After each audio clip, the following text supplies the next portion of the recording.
कहानी की शुरुआत में हम एक लड़की को देखते हैं जो रोड के बीचों बीच अपनी जान देने के लिए सड़क पर लेटी हुई है। कुछ ही देर में इस रोड पर एक गाड़ी आ जाती है। यह लड़की जैसे ही उस गाड़ी को अपनी ओर आता देखती है तो एक दर्दनाक मौत के डर से वो अपना इरादा बदल लेती है और वो सड़क से उठकर किनारे पर चली जाती है। तब वो गाड़ी वाला इंसान भी इस लड़की की मदद के लिए नहीं रुकता। वो इसे नजरअंदाज करके आगे निकल जाता है जैसे उसने कुछ देखा ही नहीं हो। इस लड़की का नाम लीसा है। लीसा की जिंदगी बिल्कुल भी ठीक नहीं चल रही। दरअसल आज लीसा की बेटी का जन्मदिन है, लेकिन अब उसकी बेटी इस दुनिया में नहीं रही। तब हम देखते हैं कि जो गाड़ी कुछ देर पहले लीसा को इग्नोर करके आगे निकल गई थी, उसे अपनी गलती का एहसास होता है। इसलिए वो आदमी अपनी गाड़ी रिवर्स करके लीसा के पास आता है। गाड़ी के अंदर बैठा एडम नाम का आदमी लीसा से पूछता है, क्या तुम ठीक हो? जिस पर लीसा जवाब देती है, हाँ मैं ठीक हूँ, मुझे कुछ नहीं हुआ। इस पर उस आदमी ने लीसा को बताया कि इस सुनसान इलाके से शहर काफी दूर है, इसलिए अगर तुम चाहो तो मैं तुम्हें शहर तक लिफ्ट दे सकता हूँ। लीसा मान जाती है और फौरन उसकी गाड़ी में बैठ जाती है। सफर के दौरान एडम लीसा से पूछता है कि तुम अकेली इस सुनसान जगह में क्या कर रही थी? लीसा ने एडम को बताया कि आज मेरी बेटी का जन्मदिन है, जिस वजह से वो आज मुझे बहुत याद आ रही है, पर बदकिस्मती से वो अब इस दुनिया में नहीं रही और अब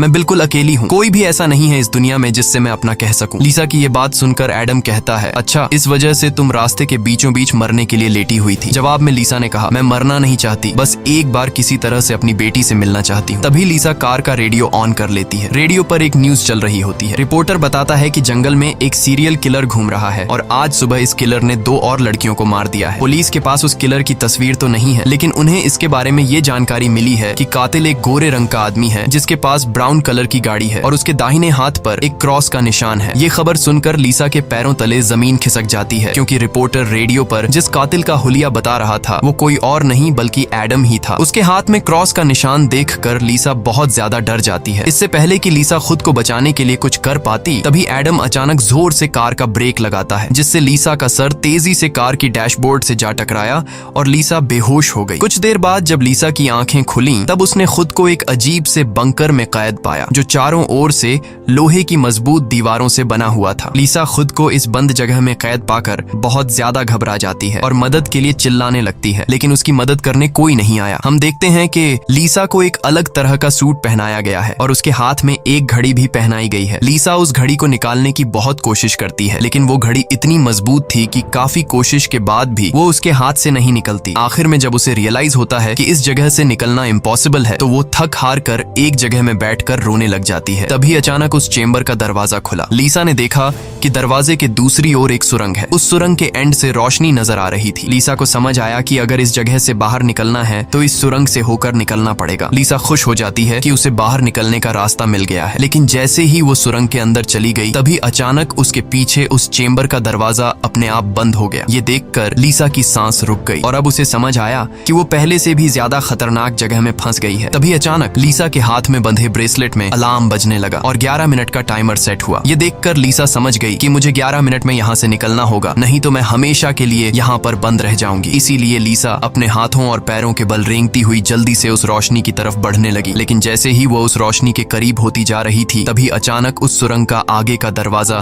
धीरे धीरे बंद होने लगा। ये देखकर लीसा और तेजी से आगे बढ़ने लगी, लेकिन जब वो उस दरवाजे के पास पहुंची तो वो दरवाजा पूरी तरह से बंद हो चुका था। लीसा को कुछ समझ नहीं आ रहा था कि अब यहाँ से कैसे निकला जाए। वो चीख चीख कर रोने लगी। तभी उसकी नजर उस दरवाजे के बगल से जा रही एक दूसरी सुरंग पर पड़ी, लेकिन वो रास्ता बहुत ज्यादा तंग था। लीसा को अब कोई और दूसरा रास्ता नजर नहीं आ रहा था, इसलिए लीसा हिम्मत करके किसी तरह सुरंग के अंदर चली गई और काफी मुश्किलों के बाद वह उस रास्ते को पार कर लेती है और आगे बढ़ते हुए एक ऐसी जगह पर पहुंच जाती है जहां एक प्लेटफॉर्म की तरह 2 रास्ते बने हुए थे। एक रास्ता ऊपर से जा रहा था और दूसरा रास्ता नीचे से। लीसा को कुछ समझ नहीं आया और वह ऊपर के रास्ते को चुनती हुई घुटनों के बल आगे बढ़ने लगी, लेकिन थोड़ा आगे जाते ही नीचे का फ्लोर ऊपर उठने लगा। अगर वक्त रहते लीसा वहां से नहीं निकल पाई तो नीचे का रास्ता उसे ऊपर चिपका कर मार देगा। लीसा डर के मारे तेजी से आगे बढ़ने लगी। वो उस जगह के बीच बस पिसने ही वाली थी कि तभी इस सुरंग के एंड तक उसका हाथ पहुंच जाता है और जैसे ही वो रास्ता पूरी तरह से बंद होने वाला था, लीसा अपनी जान बचाकर वहां से निकलने में कामयाब हो जाती है। खुद को कुचलने से बचाकर वो एक सुकून की सांस लेती है, लेकिन उसे पता नहीं था कि अब उसके लिए मुश्किलें और भी बढ़ने वाली हैं, क्योंकि आगे का रास्ता और भी ज्यादा खतरनाक है। तभी उसके घड़ी में अलार्म बज उठा। ये अलार्म बता रहा था कि आधा समय बीत चुका है और अब उसके पास सिर्फ 5 मिनट बाकी है। इसीलिए वो अब फिर से आगे बढ़ने लगी। जहाँ उसे थोड़ी दूर दूर जाते ही रास्ते में कोई इंसान लेटा हुआ दिखाई दिया। लीसा जब उसके करीब आई तो उसने देखा कि वो कोई जिंदा इंसान नहीं बल्कि एक जली हुई डेड बॉडी है जिसकी हालत बहुत खराब है। उस लाश के हाथ पर भी वैसी ही घड़ी बंधी हुई थी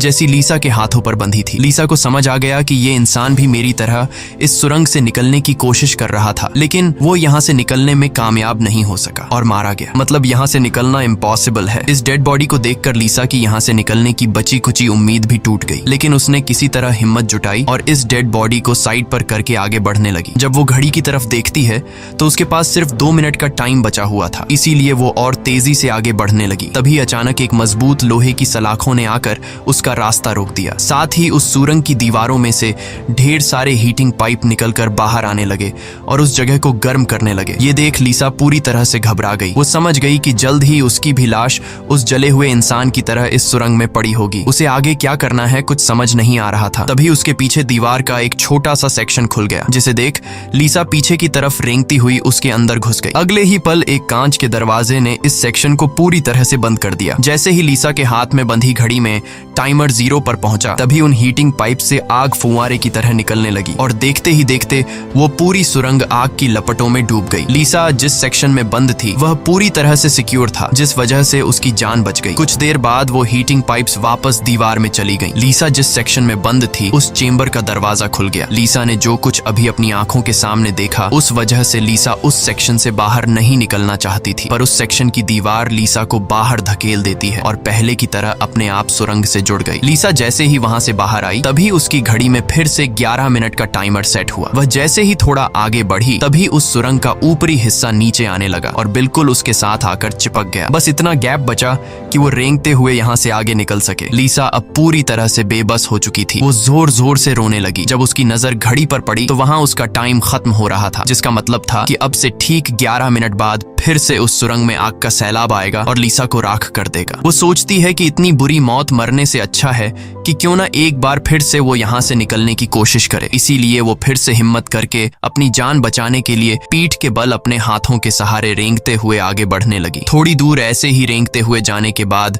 वो सुरंग खत्म हो गई और आगे पानी का एक टैंक आ गया। लीसा बहुत ज्यादा थक गई थी और प्यास ने उसका बुरा हाल कर दिया था। वो इसी तरह लेटे हुए हाथों की मदद से पानी पीकर अपनी प्यास बुझा लेती है। जब उसने अपनी घड़ी की तरफ देखा तो अब सिर्फ 8 मिनट रह गए थे। अब पानी के अलावा उसे कोई और दूसरा रास्ता नहीं दिखा, इसलिए वो एक लंबा सांस लेते हुए पानी में ही उतर गई। पानी में उतरने के बाद टैंक काफी बड़ा था। उसे अब समझ नहीं आ रहा था कि किस तरफ जाना है। वो यहाँ वहाँ पानी में निकलने का रास्ता ढूंढने लगी, मगर उसे कोई भी निकलने का रास्ता नहीं मिला। दूसरी तरफ जहाँ से वो इस टैंक में उतरी थी वह रास्ता भी बंद हो चुका था। अब उसकी सांस भी खत्म होने लगी थी। तभी टैंक में से ऊपर की तरफ एक दरवाजा खुल गया। लीसा जल्दी से उस दरवाजे से होते हुए ऊपर निकल आई। बाहर निकलते ही उसने जोर जोर से सांसें लीं और आगे का रास्ता तय करने लगी, लेकिन लीसा बहुत ज्यादा थक चुकी थी। आगे बढ़ना उसके लिए बहुत मुश्किल हो रहा था और कुछ ही देर में भारी थकान की वजह से लीसा की बीच रास्ते में ही आंख लग गई। लेकिन तभी लीसा के कानों में किसी के चीखने की आवाज गूंज उठी। वहां और भी कोई था जो मदद के लिए पुकार रहा था। उसकी आवाज सुनकर लीसा के अंदर बचने की एक उम्मीद जाग उठी, इसीलिए वो जल्दी से उस आवाज का पीछा करने लगी। अचानक एक जगह उसके ठीक नीचे एक दरवाजा खुला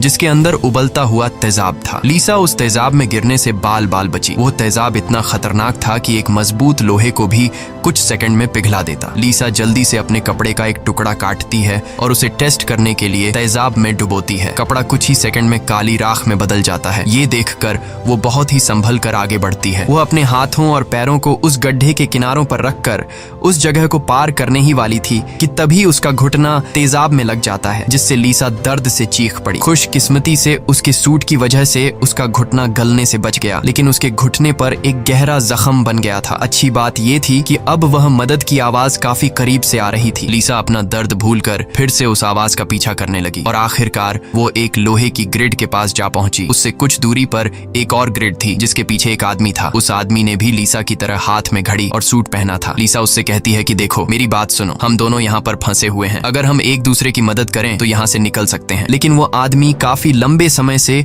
उस सुरंग में फंसने की वजह से उसकी दिमागी हालत खराब हो चुकी थी। वो कभी लीसा को गालियां देने लगता तो कभी सॉरी करने लग जाता। वो कहता है कि ये लोग जल्द ही वापस आएंगे और हम दोनों को मार देंगे। ये कहकर वो पागल जोर जोर से हंसने लगा। तभी लीसा देखती है कि उसके हाथ में बंधी घड़ी में 60 सेकंड की काउंटिंग शुरू हो गई है। वो हीटिंग पाइप्स दोबारा दीवारों से बाहर निकल आए और इस बार बचने के लिए जो सेक्शन था वो लीसा और उस आदमी के बीचों बीच खुलता है, जिसमें सिर्फ एक ही इंसान के छिपने के लिए जगह थी। अब या तो वो पागल आदमी बचेगा या फिर लीसा। अगले ही पल लीसा और उस पागल आदमी के आगे जो लोहे की ग्रिड थी वह हट गई। ये दोनों तेजी से उस चेंबर की तरफ भागने लगे और दोनों एक साथ चेंबर तक पहुंचे, जिसके बाद ये दोनों एक दूसरे को मारने लगे। उस बीच कभी लीसा उस पागल आदमी को चेंबर से बाहर निकाल देती तो कभी वो पागल आदमी लीसा को बाहर धकेल देता। लेकिन आखिर में जैसे ही वक्त खत्म होने वाला होता है, लीसा उस आदमी को लात मारकर चेंबर से बाहर कर देती है। वो आदमी लीसा को पैर से पकड़कर बाहर निकालने की कोशिश करता है। तभी 60 सेकंड खत्म हो गए और उस चेंबर के शीशे के दरवाजे ने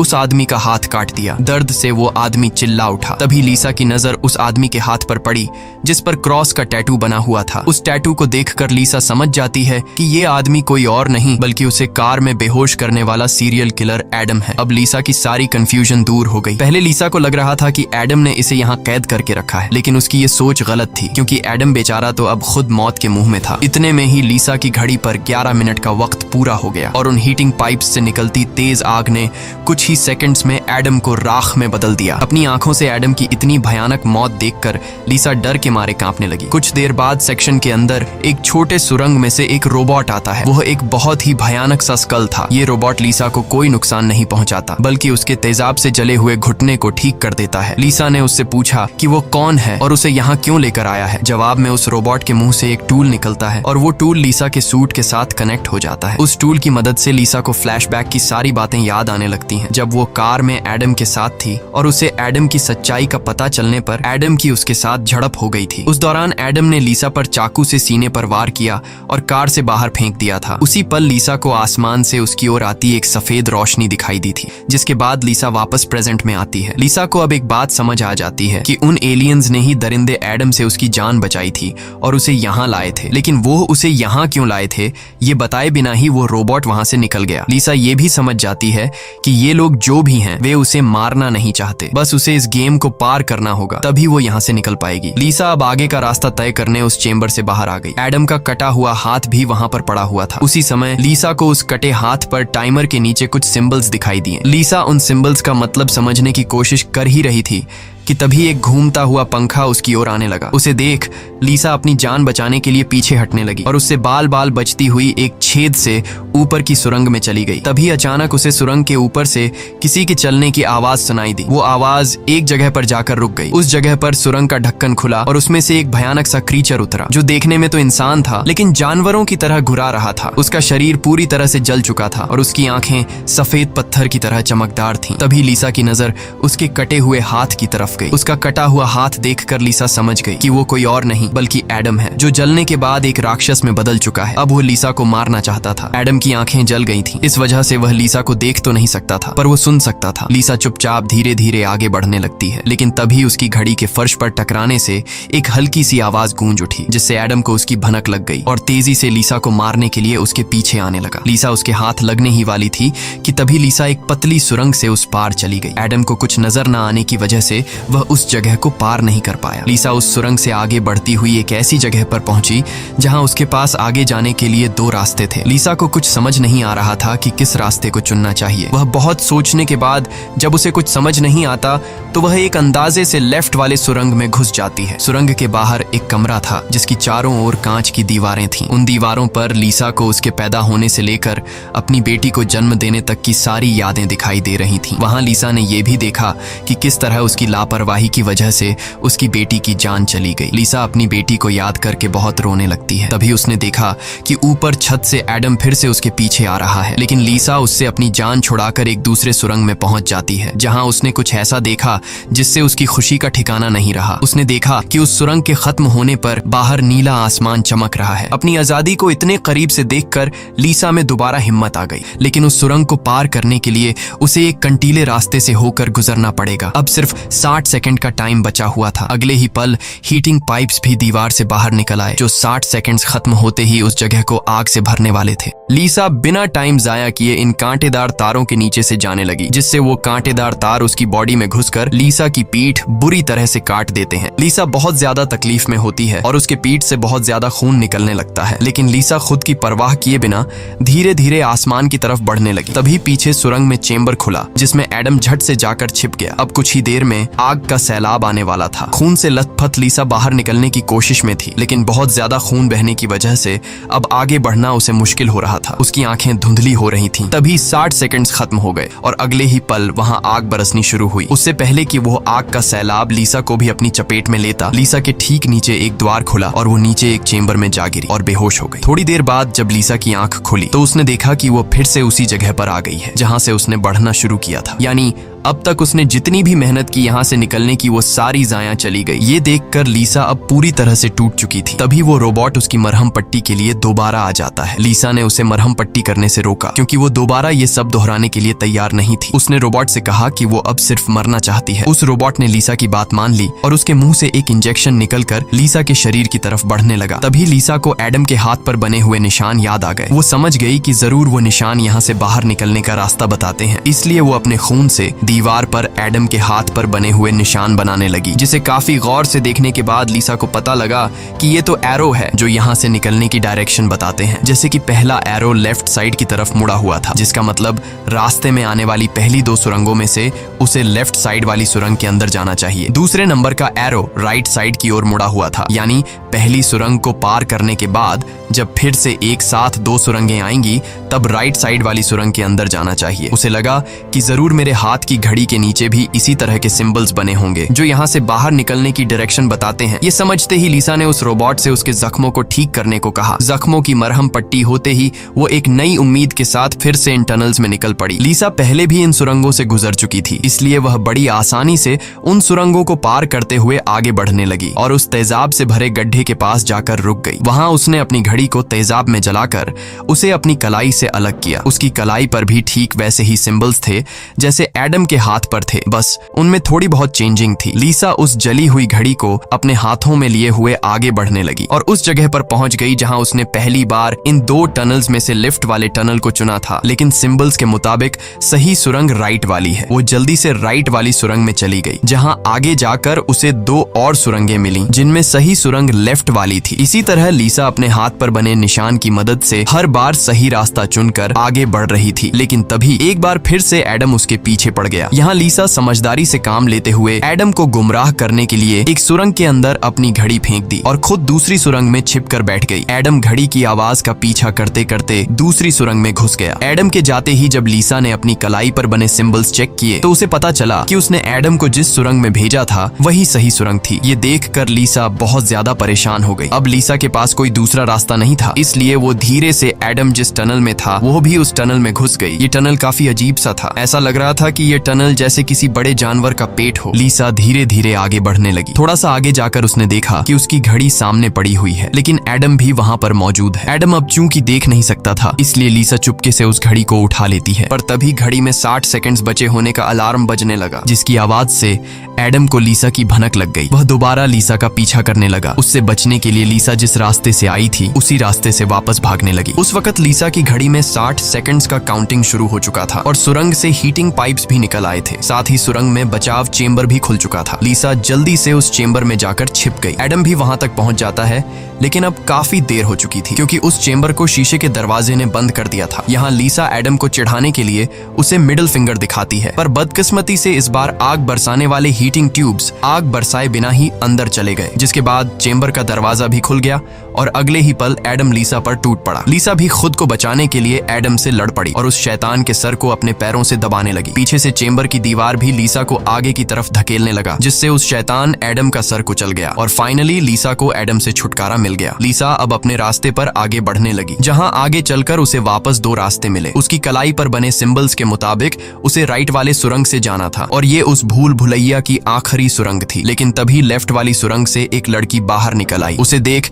लीसा लीसा की आंखें खुली की खुली रह गईं और वो रोने लगी, क्योंकि यह लड़की कोई और नहीं बल्कि उसकी बेटी नीना थी। नीना के मरने के बाद से लीसा ने जीना ही छोड़ दिया था। उसकी बस यही एक ख्वाहिश थी कि वो किसी तरह नीना से मिल पाए, और आखिरकार आज उसकी ये ख्वाहिश भी पूरी हो गई। नीना ने अपनी माँ लीसा से कहा कि अब दोबारा मुझे फिर से अकेला मत छोड़ना, जिस पर लीसा ने जवाब दिया, नहीं बेटा, मैं हमेशा तुम्हारे साथ रहूंगी। जिस पर नीना कहती है, तो फिर आओ मेरे साथ लेफ्ट वाले टनल में चलो। लीसा रोते हुए बोली, नीना, मैं तुम्हें फिर से खोना नहीं चाहती, लेकिन सच तो ये है कि तुम पहले ही मर चुकी हो और मेरी मंजिल दूसरी सुरंग में है। इतना कहकर लीसा वहां से जाने लगी। पीछे से नीना उसे पुकारती रही, लेकिन लीसा दिल पर पत्थर रखकर उस सुरंग से बाहर निकली। बाहर आते ही लीसा फूट फूट कर रोने लगती है। उसके बाद लीसा ने बिना समय गंवाए राइट वाली सुरंग में घुस गई, जहां उसे सुरंग के अंत में खुला आसमान दिख रहा था। वो खुश होकर तेजी से आगे बढ़ने लगी, लेकिन तभी उसके रास्ते में 3 लोहे के ब्लेड्स आ गए जो लगातार तेजी से ऊपर नीचे हो रहे थे, जिन्हें पार करने का मतलब था खुद के टुकड़े करवाना। लेकिन लीसा को हर हाल में यहाँ से निकलना था, इसीलिए उसने गौर किया कि उनमें से पहला ब्लेड हर 4 सेकंड्स में एक बार नीचे आ रहा है। लीसा उसके करीब पहुंची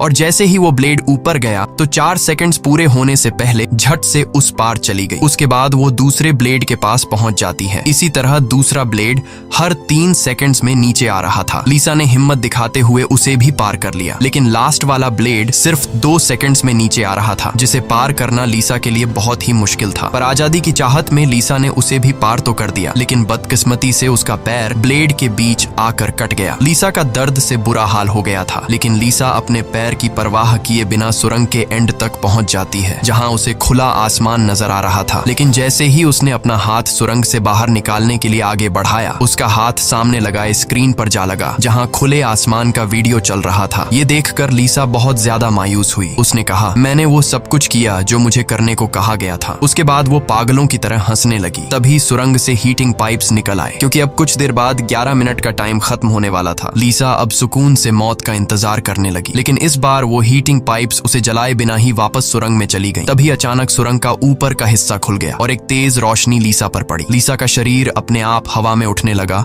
और उस रोशनी में समा गया। थोड़ी देर बाद जब लीसा की आंख खुली तो उसने खुद को एक झरने के किनारे पाया, जिसे देख लीसा के चेहरे पर मुस्कान वापस लौट आई। वहां पर नीना भी मौजूद थी। लीसा ने नीना से पूछा, क्या मैं मर चुकी हूँ? इस पर नीना ने कहा, तुम्हारा शरीर एक बार नहीं बल्कि अब तक कई बार मर चुका है। लीसा ने फिर से पूछा कि अब यहाँ मुझे क्या करना है? जिस पर नीना ने जवाब दिया, यहाँ तुम्हें बस जीना है और कुछ नहीं करना। यहाँ हमें पता चलता है कि जिस जगह पर लीसा अब मौजूद थी वो जगह दुनिया नहीं बल्कि कुछ और ही थी और किसी स्वर्ग की तरह खूबसूरत थी। इस फिल्म की शॉर्टकट एक्सप्लेनेशन ये है कि लीसा जब एडम के साथ कार में सफर कर रही थी, तब एडम ने लीसा पर चाकू से वार करके उसे मार दिया, जिसके बाद वह सीधा नरक पहुंची। वहां उसके पाप धुल गए और एंड में वह स्वर्ग जा पहुंची। इसी के साथ ये कहानी खत्म हो जाती है। अगर वीडियो आपको अच्छी लगी हो तो हमारे चैनल को सब्सक्राइब और वीडियो को लाइक कीजिए।